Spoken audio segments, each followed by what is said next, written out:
Halo semua, di sini saya ingin menjelaskan materi informatika untuk masa depan. Disimak ya teman-teman. Sebelumnya saya ingin memperkenalkan diri dulu. Saya Rapi Ramadan dari kelas 10C. Transportasi, komunikasi, dan interaksi.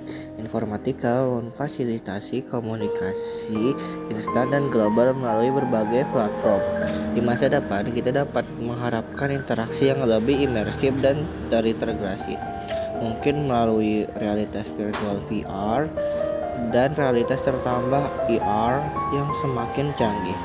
Membentukkan komunitas online atau internet telah melahirkan berbagai komunitas berdasarkan minat, hobi, atau tujuan yang sama. Di masa depan, komunitas ini akan semakin berkembang dan mungkin memainkan peran yang lebih signifikan dalam kehidupan sosial dan politik. Peningkatan produktivitas dan efisiensi kerja, otomatisasi dan kecerdasan buatan AI dan otomatisasi akan terus mengubah landscape pekerjaan, mengambil alih tugas-tugas rutin dan berulang, sehingga memungkinkan manusia untuk fokus pada pekerjaan yang lebih kreatif, strategis, dan membutuhkan pemikiran kritis. Kerja jarak jauh dan fleksibel.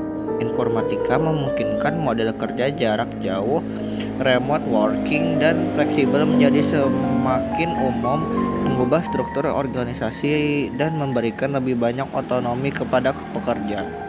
Munculnya pekerja baru seiring dengan hilangnya beberapa jenis pekerjaan. Informatika juga akan menciptakan permintaan untuk peran-peran baru yang terkait dengan pengembangan, pemeliharaan, dan implementasi teknologi itu sendiri. Kemajuan dalam pendidikan dan pembelajaran. Akses ke sumber belajar yang tak terbatas. Internet menyediakan akses ke berbagai sumber belajar, kursus online, platform pendidikan yang dapat diakses oleh siapa saja, di mana saja. Pembelajaran yang dapat dipersonalisasi dengan bantuan AI. Sistem pendidikan di masa depan dapat lebih adaptif dan disesuaikan dengan kebutuhan belajar individu. Pengembangan keterampilan. Abad ke-21, informatika mendorong pengembangan keterampilan penting seperti kritis, pemecahan masalah, kolaborasi, dan literasi digital.